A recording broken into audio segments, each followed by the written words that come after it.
then, this is a quick road test video, and this is for a Mini Cooper Sidewalk, and obviously it's the convertible version.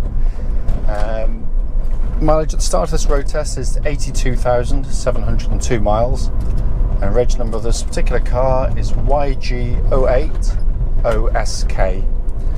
The reason we do these road tests is basically so anyone interested in actually buying the car actually sees the very vehicle in the advert in operation. We're very well aware that people are willing to travel a lot further to go and see cars now, obviously, but that is fraught with going to see a car which has got an obvious issue which you should be told about. So hence that's why we do it, and you do get to know about it if there's something wrong with the car. It's also done on the very quiet country roads very close to our premises, so we'd hope it would be representative of what you'd feel yourself if offered a test drive on the car. This vehicle in question, firstly an apology, the walk around video beforehand should have had audio attached to it, but for some reason the mic wasn't working, so hopefully at least you get a good idea of what it looks like on the outside.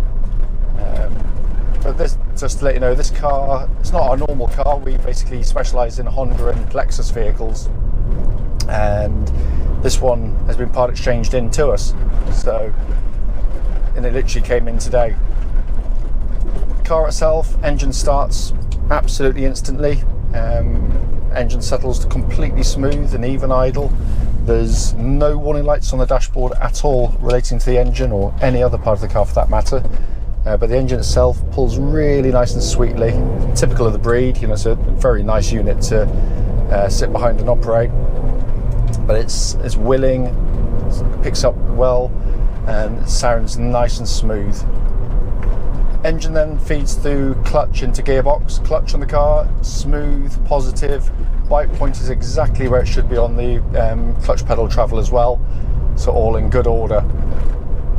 Gearbox on the car, which is obviously always a strong point on these mini cars.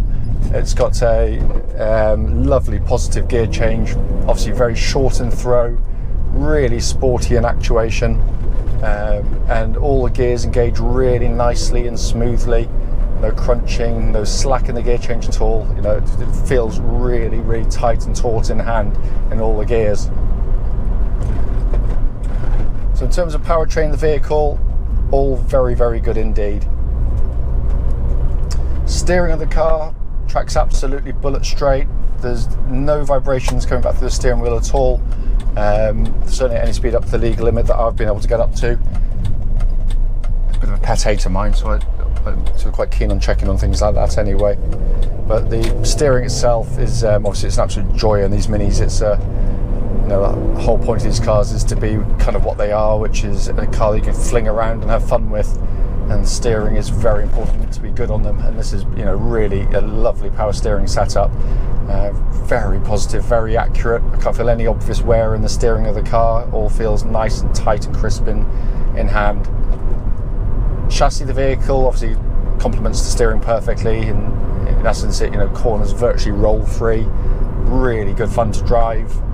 What I'm listening for on these road tests is just any sounds when you go over a bump that shouldn't really be there. Clearly when you go over a bump, as with there's quite a big one in a second, I'll wait to go over it any second now, just where that lorry is. So just coming up here now, what I'm listening for really is any kind of secondary noises that might come up into the cabin of the car, and sort of rattles or clonks, which is normally things like sort of drop links and suspension bushes, that kind of stuff, which might have worn, but all in very good order on this one. It feels very smooth and well controlled. Brakes on the car are very good on the car. I'll do it again because I've got to. The initial pedal travel's relatively short. Bites very well indeed. I can't find any pulsing or vibrations coming back through the brake pedal at all. It suggests all in very, very nice order indeed. Looking around inside the car, it's very nice condition in here. Nicely built cars. There's obviously you get a bit of shudder from the roof when you're going over the bumps because they're not as rigid as a normal car, quite clearly, but all exactly as it should be, obviously. But it's very nicely assembled car inside. They said it all looks in very nice order indeed. It's literally the first trip I've done in the car, so I'm sort of learning as I'm going on, but There's all the dash is illuminating exactly as it should. All the gauges, all the switches have worked exactly as they should as well. But it's just a lovely place to sit and drive a car in this cockpit. You know, your classic pillar box kind of windscreen there, which those who've driven Minis of years ago will reminisce about, no doubt. But very, very nice indeed, because we don't, in fairness, this is a trade vehicle. We're selling it at virtually at cost. We don't make any money out of the sale of this car, which is what we tend to do with the non-Honda and Lexus cars that come in on part exchange. But we just want to let people know, if there's any blemishes on the outside, we try and pick up on them. If there's anything obvious on the inside or on the test drive that you would pick up on straight away, that's why we do this. But in fairness, the test drive, the car drives really, really, really nicely. It really does. It's a relative bargain at current market value of this car, but it drives very well indeed. If I missed anything on the test drive, don't hesitate, do give us a call and we'll answer any questions that you might have.